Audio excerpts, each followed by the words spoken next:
Buenas noches, hermanos, Dios les bendiga. Bienvenido. En nombre de Capilla Calvario, Higher Ground, Ministerio en Español, les doy la bienvenida a cada uno de ustedes a esta noche de estudio bíblico. Vamos a comenzar la primera parte del estudio de esta noche del libro Números. Es un resumen y análisis del libro de Números y es la primera parte que vamos a estar estudiando esta noche. Vamos a orar para comenzar entonces el estudio de esta noche. Bendito Padre Celestial, te damos toda la gloria y toda la honra a ti, Señor.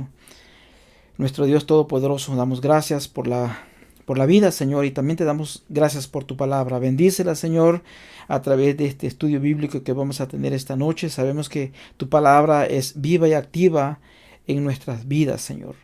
Nos das la firme convicción de tu poder y por eso pedimos que bendigas tu palabra a través de este estudio, que nos des ese crecimiento a medida que continuamos estudiando de tu palabra y lleguemos a esa madurez espiritual que tú quieres que lleguemos, Señor. Gracias por dar de tu espíritu para ayudarnos a entender. Bendice a los que esta noche pues estudiamos de tu palabra, Señor, y los que van a ver este video, Señor, que sigamos alimentándonos de tu verdad, de tu palabra, Señor. En el poderoso nombre de Cristo Jesús oramos. Amén. Bien, el libro de Números, su autor es Moisés. Este libro fue más o menos escrito por los 1400 a 1440 años antes de Jesucristo. Haciendo un breve resumen, la mayoría de los eventos del libro de Números tienen lugar en el desierto, principalmente entre el segundo y 40º año de la peregrinación de los israelitas. Los primeros 25 capítulos del libro registran la experiencia de la primera generación de Israel en el desierto, mientras que el resto del libro describe las experiencias de esta segunda generación que sobrevivieron. El tema de la obediencia y la rebelión, seguido por el arrepentimiento y las bendiciones, corre a través de todo el libro. Podríamos decir que este es el tema que es a través de todo el libro, ¿no? Lo que tiene que ver con la obediencia y también cómo sucede rebelión, pero también cómo hay arrepentimiento y las bendiciones que Dios da a pesar de estas circunstancias. Esto marca en este libro. ¿Cuál es el propósito de la escritura? Bueno, Números es un mensaje de carácter universal. Le recuerda a todo creyente que hay una guerra espiritual en la cual estamos involucrados. Números es el libro del servicio y caminar del pueblo de Dios. El libro de Números es esencialmente un puente entre lo que los israelitas recibieron la ley, que está escrita tanto en el Éxodo y Levítico, y su preparación para entrar en la tierra prometida, lo que encontramos en Deuteronomio y Josué. Versículos sobresalientes en Números, en lo que corresponde a esta primera parte. En Números capítulo 6, versículos 24 al 26, nosotros encontramos ahí lo que comúnmente se conoce como la bendición arónica o la bendición sacerdotal, que dice: Jehová te bendiga y te guarde. Jehová haga resplandecer su rostro sobre de ti o sobre ti, y tenga de ti misericordia. Jehová alce sobre ti su rostro y ponga en ti paz. Si conocemos a esto comúnmente como la bendición sacerdotal. Es una repetición triple del nombre del pacto. Ahí identifica a Dios en una forma poética. Es decir, esta es una estrofa poética. Pero hace un énfasis en el cuidado y dirección de Dios y en la atención especial que Dios tiene hacia la persona que recibe la bendición. Es decir, para todo aquel que tiene esa relación personal con Dios. Esto debe de ser un ejemplo para el resto del pueblo. Y claro que sí lo es. Por eso es que nosotros encontramos que en el versículo 27 y ya se menciona de una forma plural. Y está la confirmación de que Dios bendecirá. Porque en el versículo 27 usted encuentra y dice la expresión: así invocarán mi nombre sobre los hijos de Israel y yo les bendeciré. Bueno, una aplicación práctica para el creyente de hoy en día. La importancia para todo creyente en nuestro tiempo es este énfasis en el cuidado y dirección de Dios. En esta atención especial, Dios da esta atención especial hacia la persona que recibe esta bendición. ¿Por qué podemos decir esto? Porque todas las veces que aparece el pronombre de la segunda persona, es decir, tú, está en singular. Por eso dice ahí: haga resplandecer su rostro sobre ti. Y luego dice: y tenga de ti misericordia.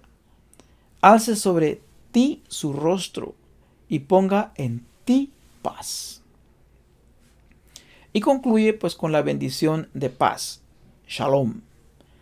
El término hebreo shalom tiene las connotaciones de íntegro, completo, bienestar, saludable. Es decir, contentamiento con la vida, en ausencia del mal y la presencia del bien. Hoy en día, el término shalom es un saludo hebreo, como también es una declaración de despedida. Y qué bueno, ¿no? Qué bien por ello. ¿Por qué? Porque tú, al decirle shalom o ve en paz, le estás deseando a tu semejante que le vaya bien, que esté fuera de maldad con la presencia del bien. Así es que recuérdelo, shalom, ¿verdad? Fuera de maldad con la presencia del bien. Otro versículo sobresaliente de Números es en Números 12, versículos del 6 al 8. Dios confirma la manera de comunicarse con sus profetas. Dice ahí visiones y sueños. Y a la vez hace notar la diferencia en la relación íntima de naturaleza única que había con Moisés. ¿Qué hacía de especial una relación íntima de naturaleza única con Jehová? Bueno, porque hablar en contra de Moisés era equivalente a hablar en contra de Jehová. El incidente que ocurre en este capítulo 12, Miriam y Aarón hablaron en contra de Moisés por causa de la mujer cusita con quien él se había casado. Vimos que Dios toma cuidado del asunto. Por eso en el versículo 5 dice que descendió Dios en una columna de nube y se puso a la puerta de la tienda y les dice a los tres: vengan acá, vamos, vengan. Sí, la respuesta que Dios le da está en los versículos 6 y 8.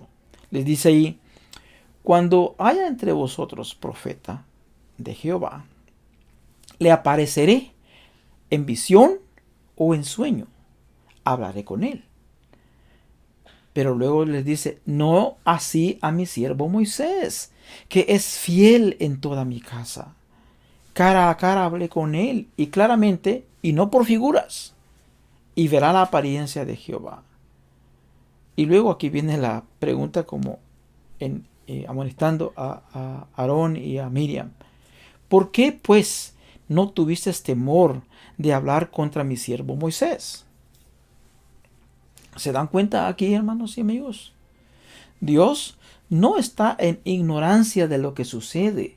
Él está en control. No te metas con los siervos de Dios. Es como tocar la niña de sus ojos. Hablar en contra de Moisés era equivalente a hablar en contra de Jehová. Y eso trajo consecuencias. Miriam recibe castigo. Aarón se asusta y pide misericordia para su hermana. ¿Qué hizo Moisés? Moisés no se puso a renegar en contra de ellos, ni tampoco a pelear. Más bien Moisés lo que hizo fue orar a Jehová intercediendo por su hermana. por ella, por Miriam.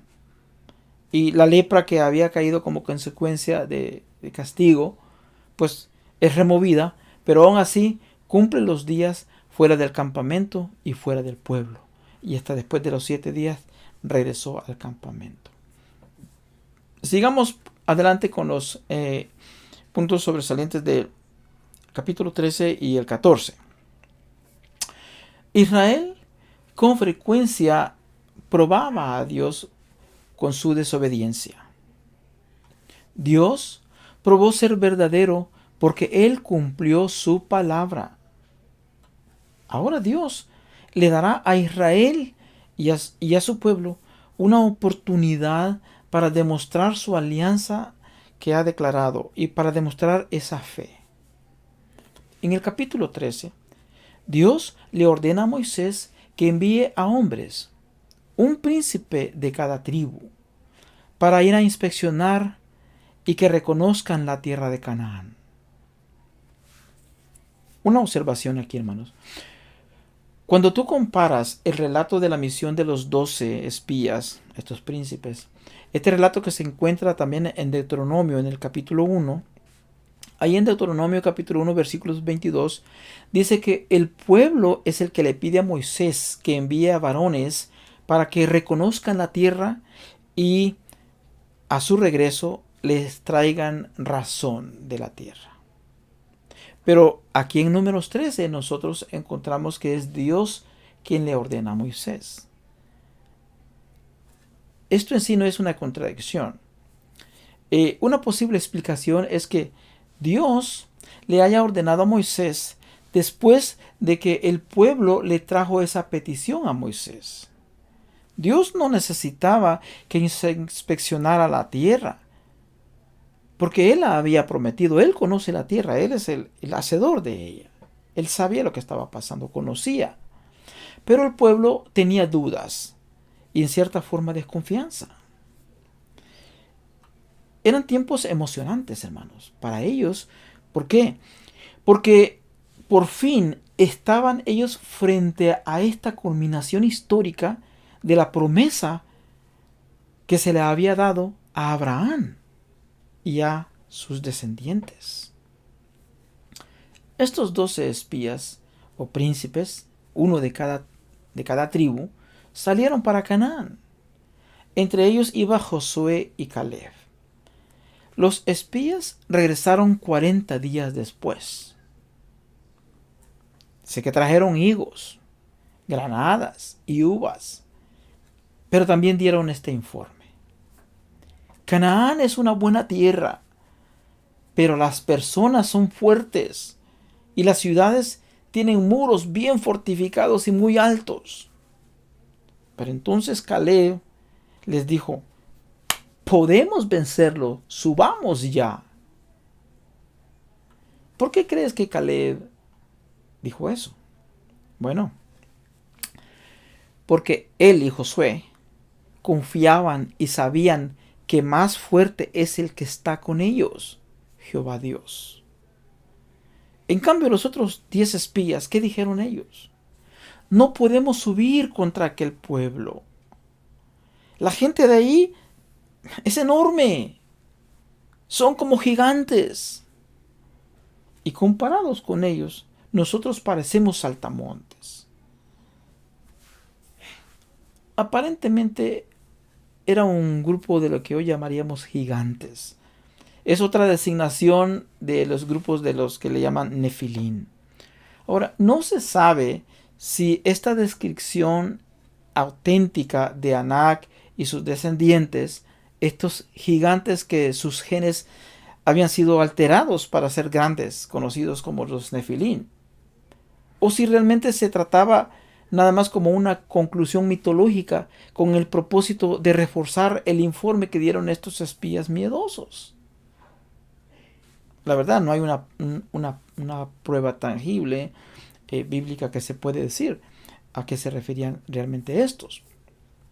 Pero ¿cuál fue la consecuencia? Los israelitas se desanimaron, empezaron a quejarse e hicieron lo que hoy llamaríamos un referéndum revocatorio.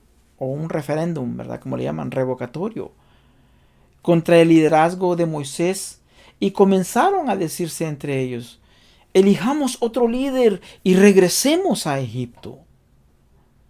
¿Para qué vamos a ir a Canaán? ¿Para que nos maten? ¿Qué tan equivocados estaban? Ellos primeramente no habían escogido a Moisés como líder. No, era Dios quien había llamado a Moisés para el liderazgo. Por otra parte, vemos nosotros la actitud de Josué y Caleb. Ellos lo que dijeron es: mejor vamos a obedecer a Jehová.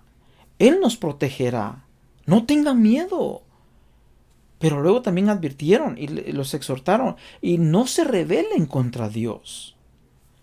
Pero los israelitas no les hicieron caso y empezaron a murmurar contra el liderazgo que comandaba Moisés.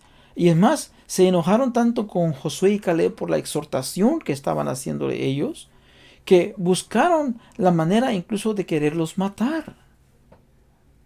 Decían los israelitas: nombremos un jefe, un capitán, y volvamos a Egipto.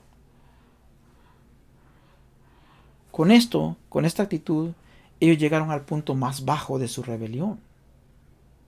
No solamente contra el liderazgo de Moisés, sino también estaban obrando en contra de Jehová y sus promesas, porque el ir y poseer la tierra era una promesa de Dios, era el don, era la gracia que les estaba dando Dios.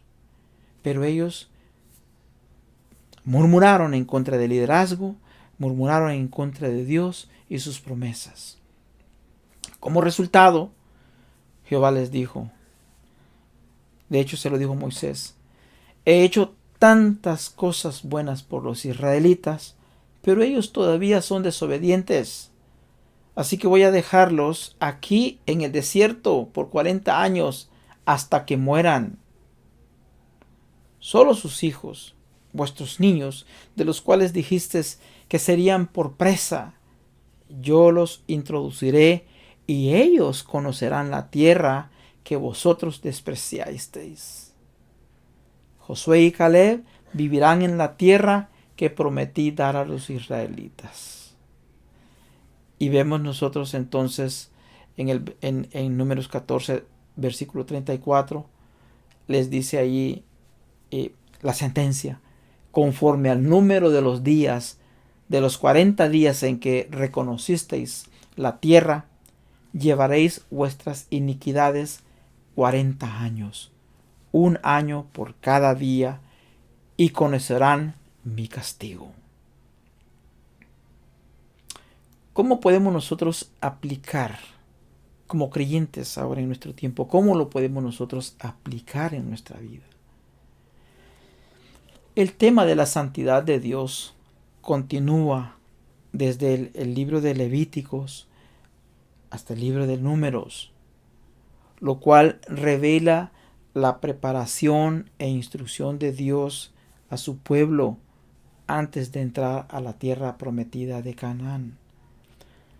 La importancia del libro de Números se indica por sus continuas referencias de que Él se hace y lo que Dios está haciendo.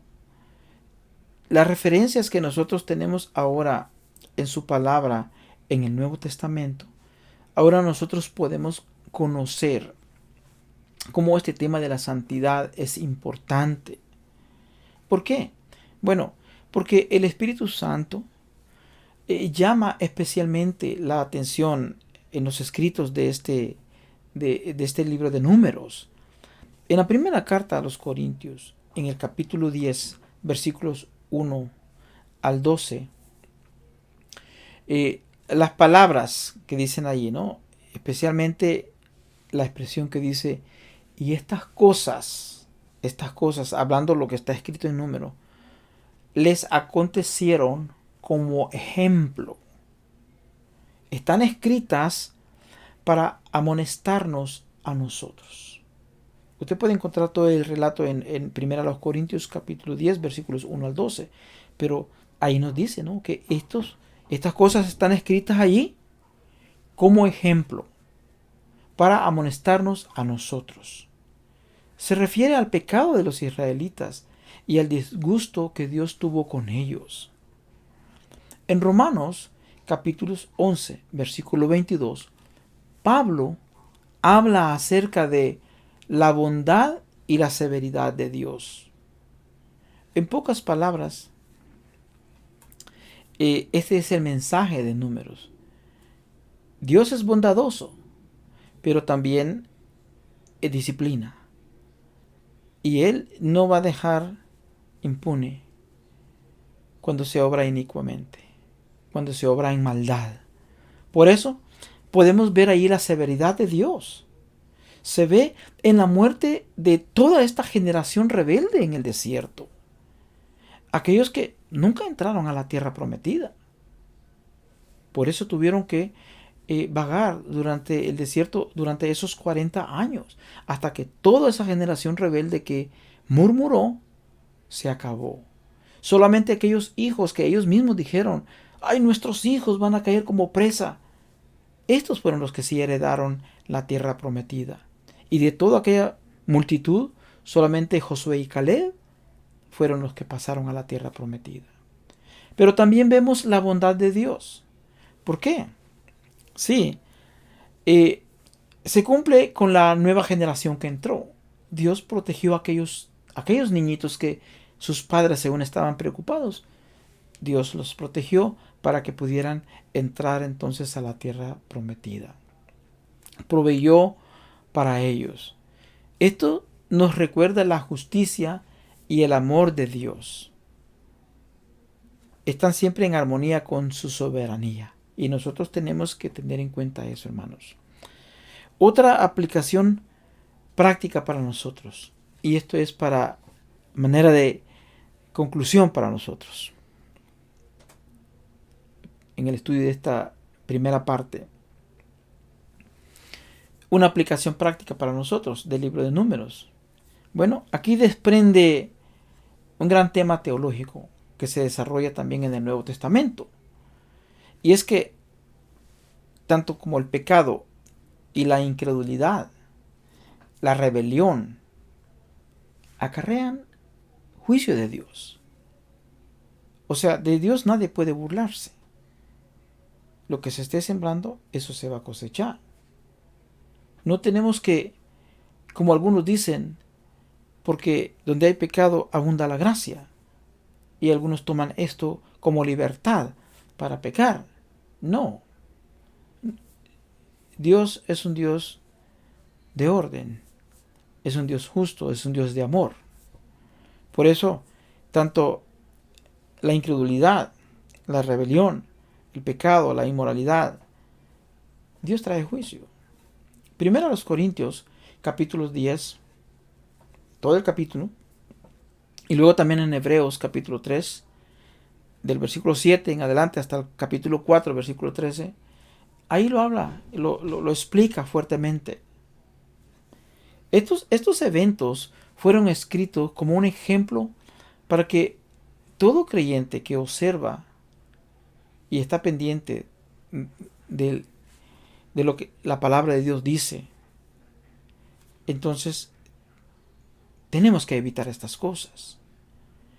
No debemos poner nuestro corazón en cosas malas o ser sexualmente inmorales o poner a Dios a prueba o quejarnos y murmurar.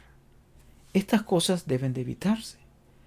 Estas fueron las cosas que cometieron aquellas personas. Estas cosas fueron con las que tentaron a Dios aquellos israelitas. Así es que así como estos israelitas vagaron en el desierto por 40 años a causa de su rebelión, así también algunas veces Dios permite que vaguemos lejos de Él o suframos esa soledad o esa falta de bendiciones cuando nosotros nos rebelamos contra Él. Dios es fiel y justo y así como Él también restauró a los israelitas, pues que se arrepintieron.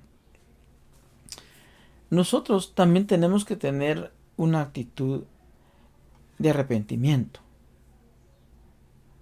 Tenemos que tener una actitud como la que tenía Josué y Caleb. Dios es fiel y justo, hermanos. Él siempre restaurará al que confía en Él. Él llega a tu corazón. Él da de su espíritu. Tu espíritu redarguye. Te da convicción. Te lleva a su lugar de bendición. Te lleva a esa íntima comunión con Él, como tenía esa íntima comunión con Moisés. Es a través del Espíritu. Pero es necesario que si nosotros no estamos obrando bien, nos arrepintamos y regresemos a Él. Si nosotros confesamos nuestros pecados, dice la palabra de Dios que Él es fiel y justo para perdonar. Y no solamente eso, sino que dice que también nos limpia de toda maldad. Y al limpiarnos de toda maldad nos da esa paz que necesitamos, esa paz que sobrepasa todo entendimiento. La paz única que solamente Él da. Como dijo Jesús, no como la da el mundo, sino esa paz que sobrepasa todo entendimiento.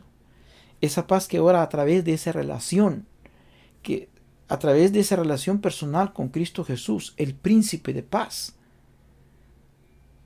podemos ahora tener. Porque eso es la manera como los tratos de este Dios compasivo y de misericordia, este Dios de paz, puede dar. Pero, hermanos, tenemos que aprender a vivir en armonía a sus principios. Por eso nos ha dado su palabra.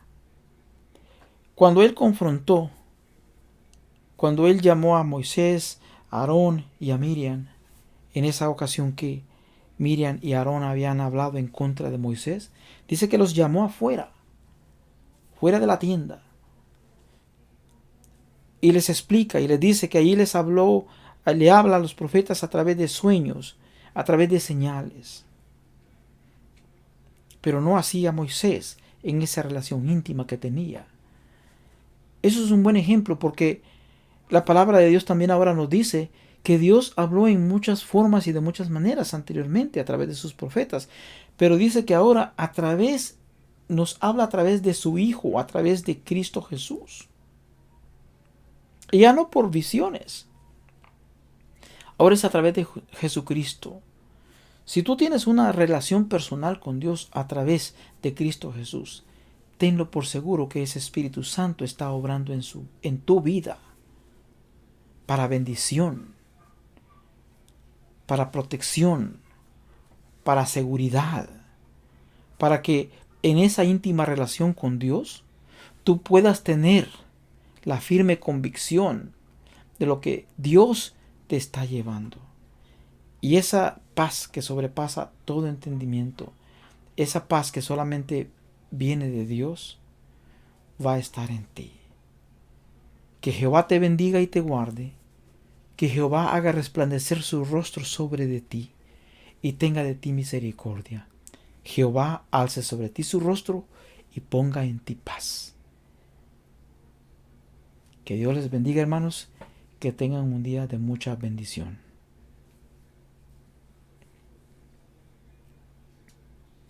Shalom.